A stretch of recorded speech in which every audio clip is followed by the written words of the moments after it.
Hey there, welcome to Mark in the Park, the podcast. I'm your host, Mark Milow, speaker, storyteller, and healthcare advocate. And this is the place for personal reflections, stories about mindset, hobbies, and purpose. And a reminder that life doesn't stop at a diagnosis. In fact, often the real journey begins after.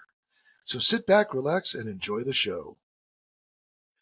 Hey, everybody, and welcome to the show. This is episode 2 of Mark in the Park podcast. And today I am graced with an amazing guest that many of you may recognize. My guest today is Jo Tosh.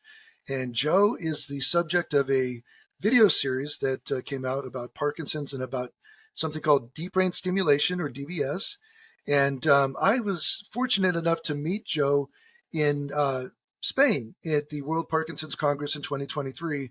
And an absolute delight to meet her in person. And frankly, somebody that I would consider a friend of mine now. And Jo, thank you so much for being on. I really appreciate you taking the time to join with us today. Well, you're very welcome. Nice to see you again. Absolutely. Well, Jo, why don't you tell us a little bit about your story? Maybe a little bit about your life, your career or something, and then just leading up to your diagnosis and how you got into Parkinson's advocacy. Crikey. So, in a nutshell, let's give you a potted version, is that my background is that I was 47 when I was diagnosed with Parkinson's. At that point, I was working in academia. I was a principal lecturer in learning and teaching at a local university. I've got a background of nursing, so I nursed in cardiology for many years. And I had a bit of a tremor and I was tired, I was a bit miserable, my handwriting was disappearing, I was quite stiff, but none of these things, I hadn't really worked out that any of these things were connected until my GP sent me along to a neurologist to explain that I had Parkinson's. So it was not at all what I was expecting to have happen to me. There were a long list of things that I thought were possible, but that was not one of them. So it hit me like a ton of bricks because I didn't really know very much about Parkinson's at that point. I had looked after patients with Parkinson's, but they had tended to be quite poorly and at the end of their disease process or their conditions process. And so I didn't at that point know anybody who was well and living a great life with Parkinson's. So my advocacy started that once I actually wrapped my own head around my own condition, I felt that I needed to try to do something about the shame that I felt, and I thought the best thing to do to diminish shame is to share it. So if I shared my story, it might make somebody else a little less more or a little less shame, experience less shame about their own experience, and that's really what happened. That's interesting. You talk about shame. I went through that myself. When you're diagnosed and you don't know people that have this disease, and you kind of feel alone, you feel isolated maybe, and there's it's a feeling, a legitimate feeling you go through as part of the process. That's amazing. And that led to your advocacy. Yeah, I was very, very lucky that I was surrounded by very good people, and when I first shared my tremor online, I was expecting, I don't know what I was expecting really, but I thought if one person feels a bit better, then that will do for me.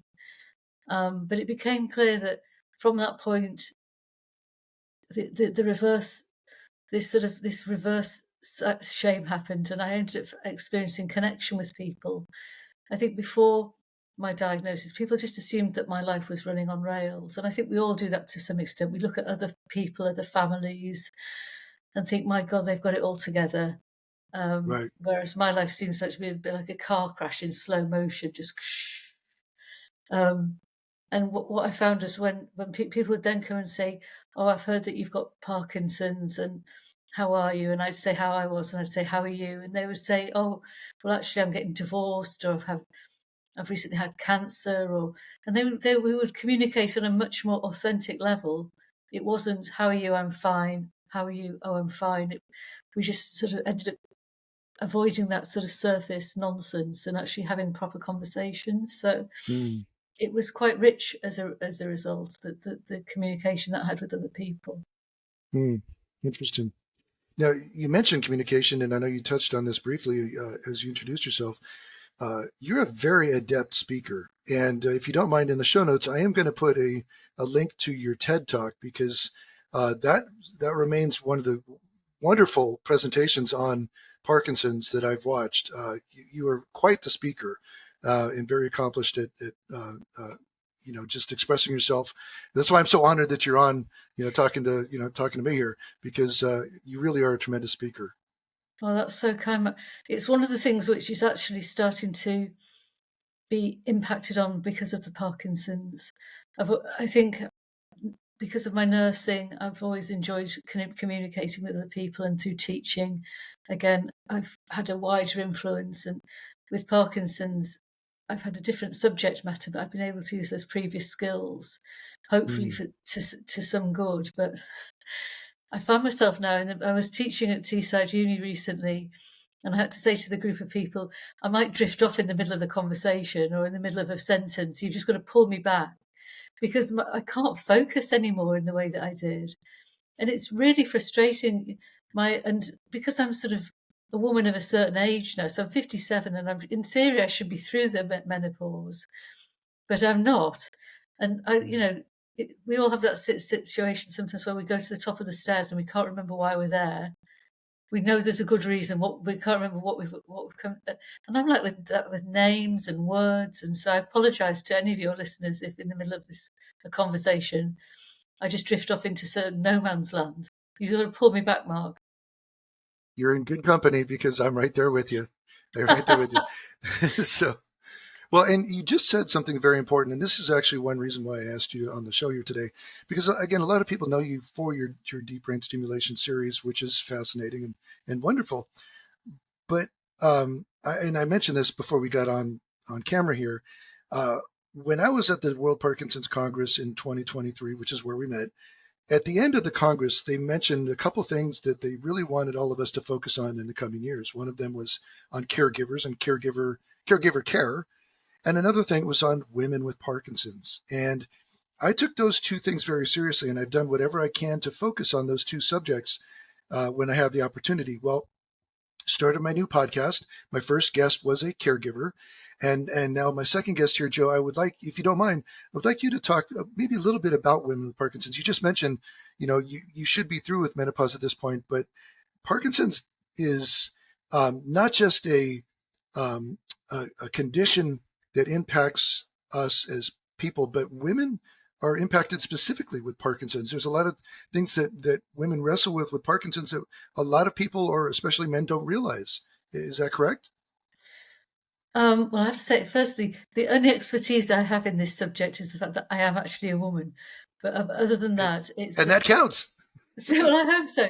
So I can only really speak for myself. But I was just thinking about this before we spoke, and thinking that hormones are pesky, whether it's periods or menopause or pregnancy. There's all sorts of hideousness that women experience, and it muddies the water. So quite often when a woman goes to the doctors, the symptoms that they have can be put down to sort of hormones or sort of gynae problems. Not necessarily wrongly, but it just makes things a little bit more complex. And I think when I was first diagnosed, one of the things that cheered me up in a weird way was I was feeling very, very sorry for myself. And then I saw the leaflet that said Parkinson's and pregnancy. And I thought, oh my God, so I'm 47 at that point. My kids are slightly older. And I thought, somebody today will be going home with a diagnosis of Parkinson's who's pregnant. And it just blew my mind. I thought, my goodness, firstly, we associate Parkinson's with an older population, which it is more common in, obviously, as you know. But for to be thinking about starting a family, knowing that you're going to have to manage this alongside, or again, you talked about caregiving. A lot of caregiving tends to fall to women. Not always, obviously, but in the majority of cases, it's women who do the unpaid care leave. So if you're the person who has Parkinson's and you need to care yourself, or you can just about manage to look after yourself, but you're not really in a fit state to be looking after somebody else, I think that puts a huge pressure on families and individuals.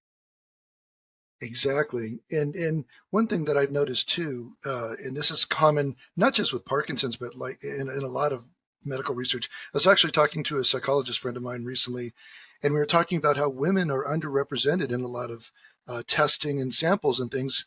And like I said, this is just not just apply with Parkinson's, because my friend who's a psychologist was also talking about psychological drug studies and other stuff is tremendously overpopulated with men and underrepresented with women.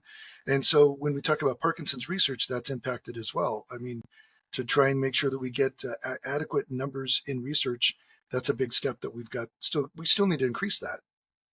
Absolutely. I mean, that's across the board. That's not just Parkinson's, Yeah.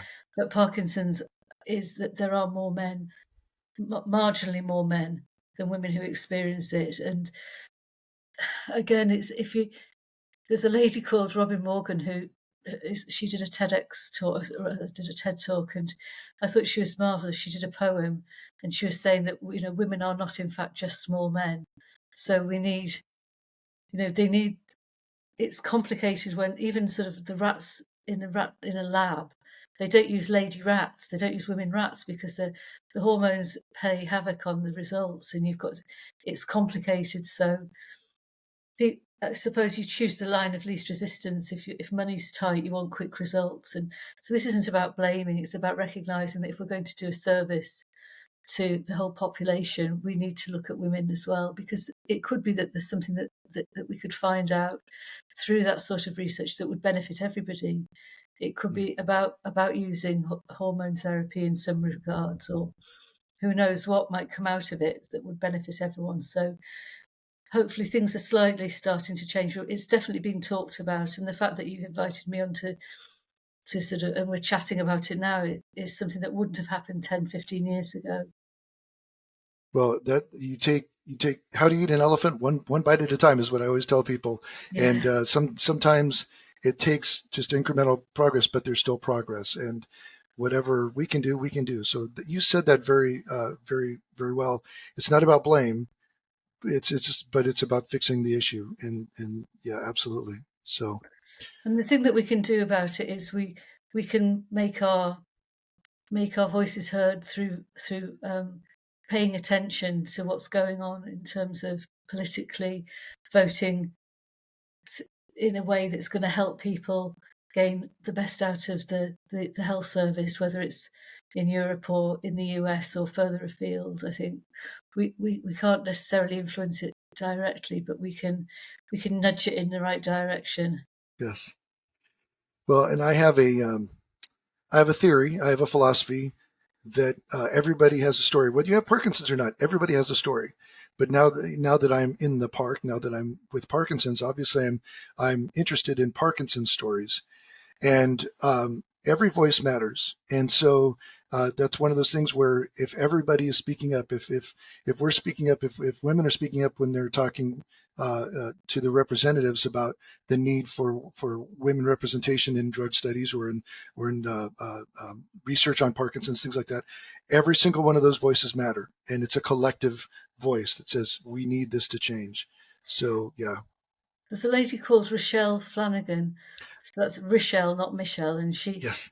speaks brilliantly. She's a very wise woman. So she has Parkinson's, but she also comes from a healthcare background, and so she might be somebody who you might want to, if for any of your listeners, if they're wanting to listen to somebody who is truly au fait with matters and research, she would be a great person to follow and listen to. Yeah. So Joe, you're a step ahead of me. I was actually going to plug that. There's a website, Women's Parkinson's Project, Rochelle Flanagan, Cat Hill, and I think it's Sri Sripathy, I guess. I might have that name butchered, but that's out there. It's about obviously women with Parkinson's, and I was going to plug that, and that will actually be in the show notes as well, because I've noticed that, and I believe I follow Rochelle on social media for that very reason. Very well spoken. So yes, we will plug that and tag her as well. So good stuff. So okay, so another question for you. Gonna kind of break away from women and Parkinson's here for a little bit now and go into another subject. Now, Jo, I don't want to embarrass you, but I'm going to tell you, you inspire me. Okay. You are somebody that inspires me. From the moment I met you, you've inspired me. And my question to you is, what inspires you? Who inspires you? Who inspires the inspirer? Um, and I got to say, people like you are a true inspiration to me that have uh, come through this diagnosis, come through this thing. I look at your posts on social media. I see you flipping off Parkinson's, and I laugh because a lot of us in the United States have the notion of British people or the Mary Poppins of the world, and you're giving Parkinson's the finger, and I love that because that's the tenacity that we have to have when we're fighting this disease, right? Yeah. And Jo, your sense of humor and just who you are inspires me. But who inspires the inspirer? What brings you inspiration or leads you on? Oh my goodness, thank you. Firstly, that's really, really amazing. And sometimes that is the thing that inspires me, is that somebody will send a message, and it makes me feel that even though I think I'm just out there, sort of in this sort of echo chamber of me and myself listening, um, that sometimes I feel like I'm able to share something that connects with somebody else, and that makes me feel useful still. But I think when I'm really sort of struggling, it's people who are dealing with really horrific adversity. So people that we see on the Paralympians, for example, have a picture of a swimmer whose name, unfortunately, I don't know, and he's about to do backstroke, and he's got a towel in his mouth because obviously he can't hold on to the sides. And I had that as my screensaver, and I think this guy gets out of bed, goes training. He's put, if it just mind-blowingly strong mentally to be able to do what he does. He can't do Mm. it without help, but he's doing what he can, and that's the sort of thing that really sort of makes me sort of tingle around the edges. That's excellent. That's excellent. So another question for you. And again, there's a reason why I'm asking these questions. This podcast, one of the designs of this podcast, like I was saying, is to personalize Parkinson's people. We are a collective, but I want to put faces to Parkinson's. I want to individualize it. And so, what are some hobbies that you have? What are some things you like to do in your downtime, or things that you look forward to doing? Oh, I'm quite flighty, Mark. I know that you're quite creative, and there have been moments where I've been very creative since I gave up work. I had to retire through medical grounds, and that was that was a tough time. I really missed nursing. I missed teaching, and so things that I've done: a beach clean. I make things out of stuff that I find on the beach.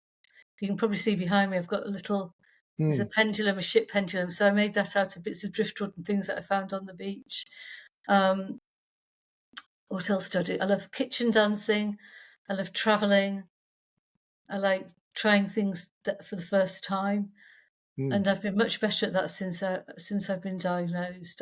I'm far more likely to say yes to things, even if I think, oh crikey, this might be a bit of a disaster. So yes, it's I still can't cook. But I think it's and recognizing that it's not over till it's over. There's Hmm. you know there's always something new to learn. There's always something to get out of bed for, really, if we Yeah, look for it. absolutely. And I love that. I'm more readily available to say yes to things is Mm. exactly where I am with Parkinson's.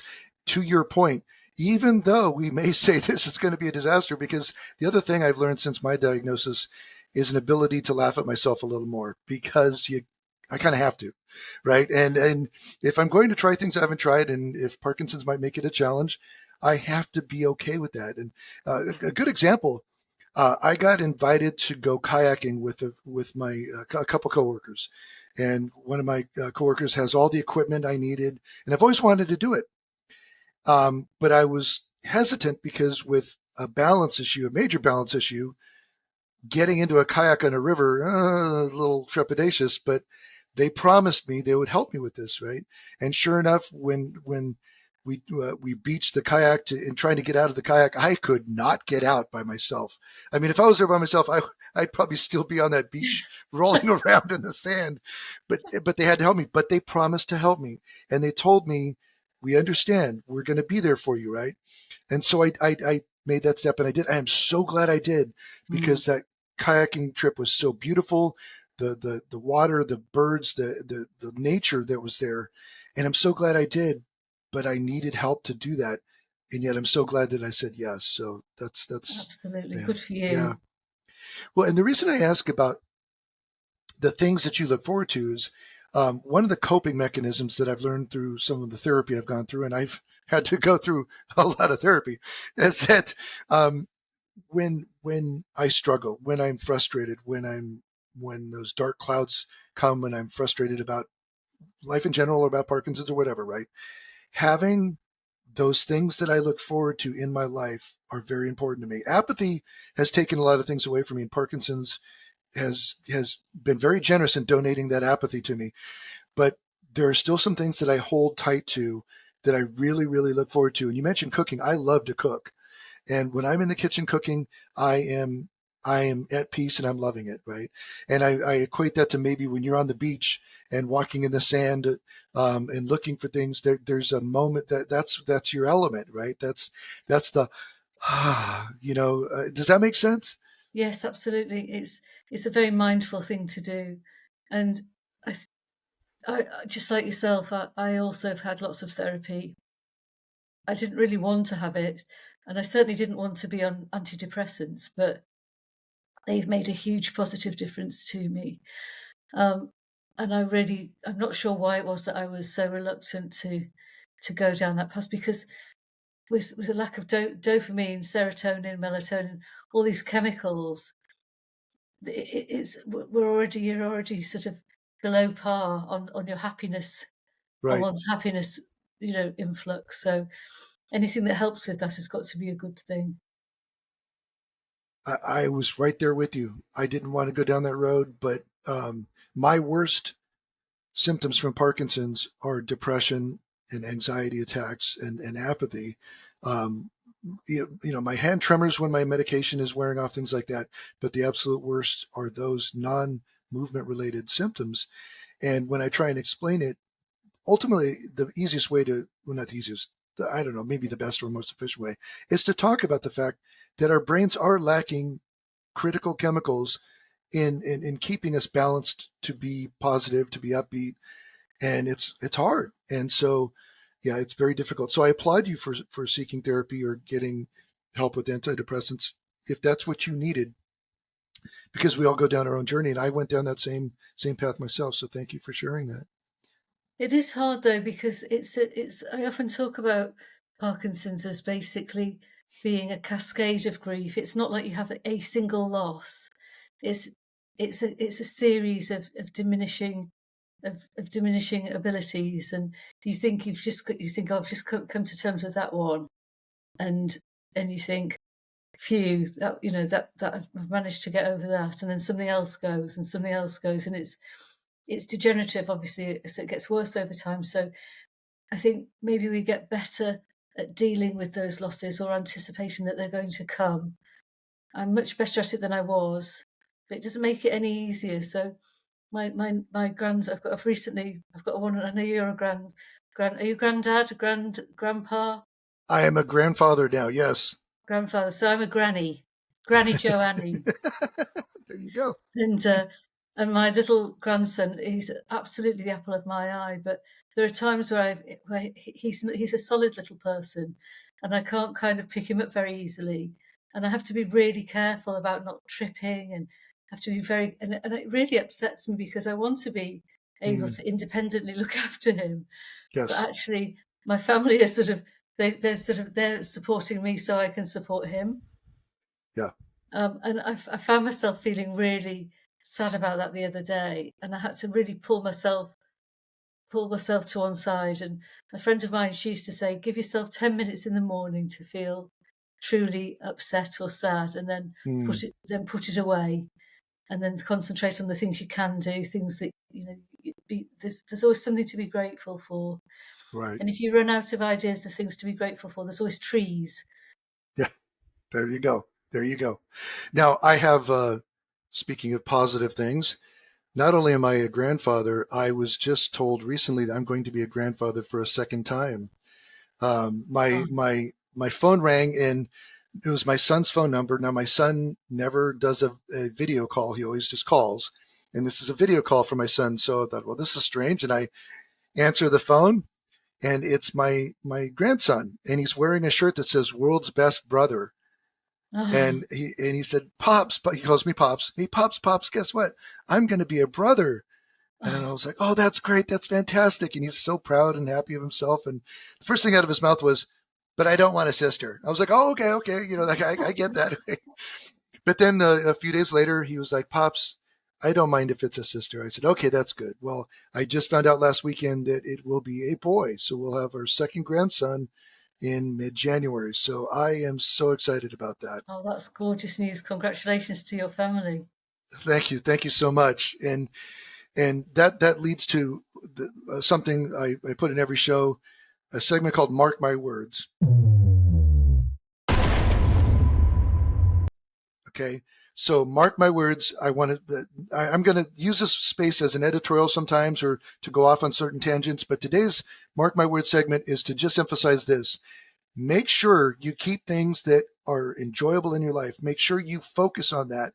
If you do not have time for things that you enjoy in your life, make time, because I'm learning the value of self-care, and I've never been good at this. And my entire life, I've always focused on others. And I learned through this process that I need to start focusing on myself. It may sound selfish, but it's absolutely necessary that I make sure that I have the amount of energy, or the focus that I need for a day, because my focus is limited too, Mm. and those types of things. And so I have scaled back in a lot of my volunteerism and a lot of things I'm doing in life, not because I didn't enjoy them, but because I need to have time dedicated for some key things in my life. Exercise, diet, rest are critical. And then on top of that, I have to have something in my life that I really, really enjoy. And guess what? This podcast is actually one of the things that was recommended to me, because this is something that I love doing. So my Mark My Words segment for today, it is: keep things in your life that are important to you, that you enjoy, that you can look forward to, because that's a dopamine chase that your body can use. And it's important for you and for your mental health. So there you go. My editorial for the day. Kind of simple and straightforward, but it's something that's so important to me. Totally agree. They say in aeroplanes, don't they, put your own oxygen on first before you put anybody else's on. There you go. Boy, that's a really good illustration right there. See, Joe, this is why I have you on, because you think of these things and you're just so smart. Um, Now, another thing I wanted to ask you, I see you as a person with a sense of humor, and people that know me know that I have kind of a dark sense of humor. Where does humor fit into your tool bag when you talk about dealing with Parkinson's? I think that my humour was developed in the National Health Service. So, as a nurse for many years working in critical care, I also have a dark sense of humour. I think sometimes it's just the nature of the beast when you're dealing with things that are very, very serious. Sometimes you need a valve to let that to let some steam out. Yeah, And with Parkinson's, it's with everything. There is humour within it. It's not always, and not. I think in life we are. There is a pressure sometimes to be that we're all, not all of us, but some people chase this idea of perfection. But it's our imperfections that we as soon as somebody else shows an imperfection, we think, oh, phew. And it's the same with humor. I think if I can laugh at my situation, it gives other people permission to feel comfortable and to recognize right. that I'm not going to be upset. Or I used to say to people when I was teaching, when I'd be on the board and my hand would be, I'd have this tremor, and I'd say, firstly, I'm not scared. I'm not an alcoholic, or am I? Who knows? Um, but and then all of a sudden, it's people don't feel embarrassed about my tremor. It gives it some oxygen, and we can talk about it. Right, right. Again, I take it back to the World Parkinson's Congress in 2023. I found it fascinating that the one segment that blew out a room, the one segment they had to find a bigger room for, was when Paul Mayhew Archer got up to speak, the writer from the show, the Vicar of Dibley. Yeah, I went to see him as well. He was so funny. And when they had to switch rooms because they blew out the original room because there's so many people, I said to my friend that I was there with, I said, if this isn't an indication of the Parkinson's community, I mean, we want to hear about research. We want to hear about the latest and the greatest. We want to hear about what's going on. But in my opinion, the Parkinson's community, by and large, likes to laugh. I mean, it's a coping mechanism that many of us use. And when we blew out that room and had to find a bigger room, I thought that was very a poignant moment in the World Parkinson's Congress to say, that helps us identify, that helps me at least identify kind of where the Parkinson's community's at. We like to laugh, and boy, was he funny. Absolutely. Yeah. He was, and it makes it very human, because everybody in that room, not everyone's going to have had the same symptoms as Paul, but we've all experienced similar issues and concerns. And when my kids are busy having a disaster, they'll phone me up and say, "Oh, Mum, such and such is happening," and I'll say, "Try not to worry, breathe in and out, and then repeat." And the worse it is on the day, the funnier it'll be over dinner. The more horrific the day is, the more we'll laugh over a glass of wine about it in a couple of years' time. And but I think you have to have gone through the work. You have to do the work to be able to do that, to actually genuinely not mind. I think the therapy helps. Absolutely. Because when you're in denial, there is sometimes where sort of, what's they say? You sort of, what's it? Drowning, not waving. Yeah, drowning, not waving, isn't it? Where somebody looks like they're fine, but they're not. So Yeah, they're not waving; they're drowning. yeah. So there is a temptation to sort of to be overly positive. This sort of toxic positivity that we can have.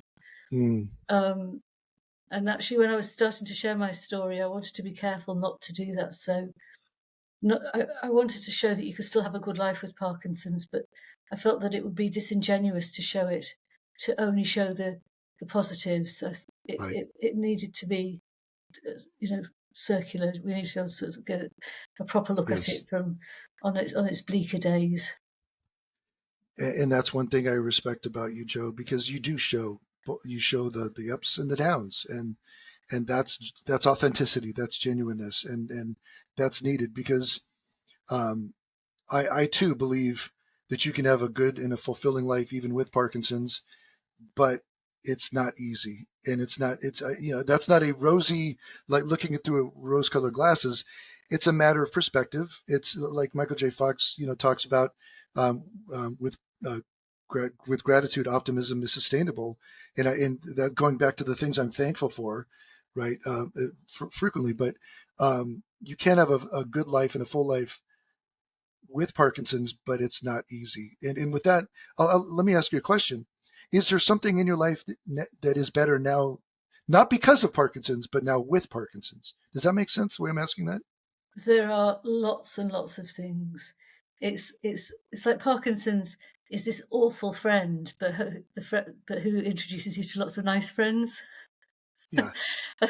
and so there are things that there are experiences I've had, there are places that I've been, there are people that I've met. And you, again, are one of those people, Mark.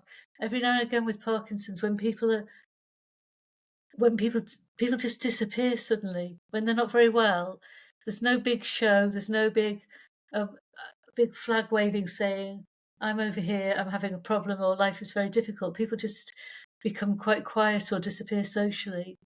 And I remember not so long ago sending a message saying, "You're conspicuous by your absence," and you were at that point, you were sort of sorting through things that were obviously challenging.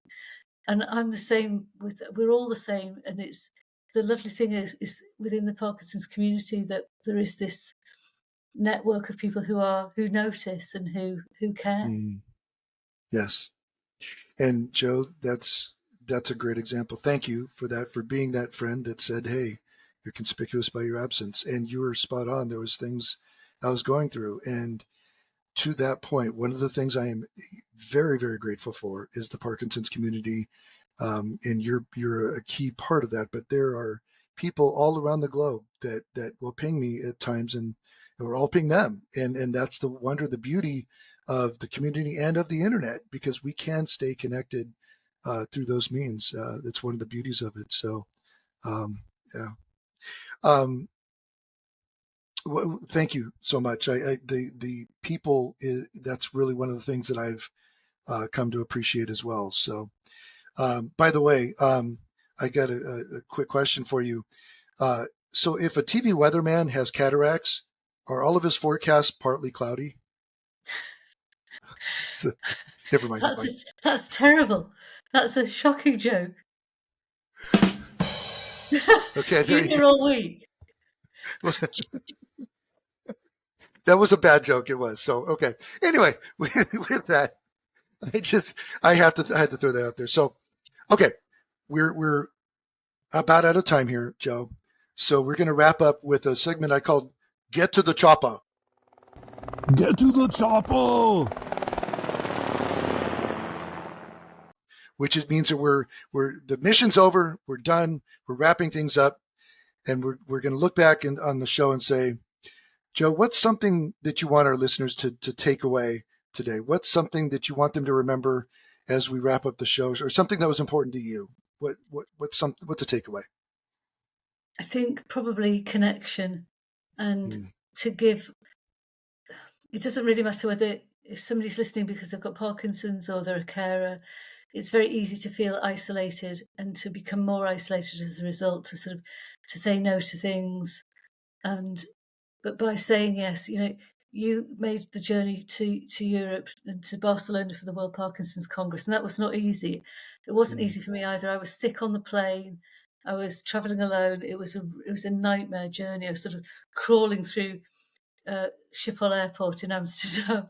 But we make those journeys, and then as a result of that, I met yourself, I met Anna, and there are all sorts of other incredible people who I was introduced to, who have made my life immeasurably richer since then. So I think connection and to when it's possible, just to push yourself to go out the door and to meet other people or to connect with people online, because there are lots of other people. Even if you're just looking at what they're doing, you might find that easy, or make life easier for yourself, so you're not feeling so isolated. Very well said. Thank you. Because to your point, it was very difficult for me to get to Barcelona. I was going through a separation at the time. My separated wife, she didn't want me to spend any money on going to Barcelona. I had to raise money separately. My friends set up a GoFundMe page because they wanted me to go to Barcelona because they knew it would make me a better advocate if I went. And it was a lot of work to get there, but once I was there, I was so glad I was there. And to your point, Yeah. it's really about the relationships and the connections and the people. That is so important. Well, my takeaway for today is, again, just to kind of remind people, we really do want to advocate for more focus on women with Parkinson's. Whatever we can do, whether it's lobbying or advocating, speaking up at conferences, making sure that we keep that topic at the forefront of the Parkinson's community, to make sure that we're focusing on women with Parkinson's. Last episode, I talked about the importance of caregivers with Parkinson's. And this time I'm talking about women with Parkinson's. I want to make sure that we keep that at the forefront. It's something that's critical. Obviously, I'm not a woman myself, but you don't have to be a woman to recognize the importance of making sure that we understand the impact on women across the world. So that's my takeaway from today too. So, and Jo, with that, I just want to thank you so much for being on. I got to say, you are, again, you're amazing. I love you. You inspire me, and you are just such a great example of somebody that is pushing through this disease one day at a time. And I have so much respect for you. So thank you so much, Jo, for your time today. Thanks, Mark. I really appreciate it. Thanks for joining me on this edition of Mark in the Park, the podcast. If you enjoyed this episode, please like, subscribe, and leave a review. Your support helps more people discover the show. For show notes, updates, and future episodes, or to connect, head over to markinthepark21.com. Got a guest idea or a topic suggestion? Drop me a line at markintheparkpodcast@gmail.com. I'd love to hear from you. And to all my listeners, this is Mark Milow reminding you, life is as much about the journey as the destination. So enjoy the sights and sounds along the way. Thanks for listening, and until next time, keep exploring.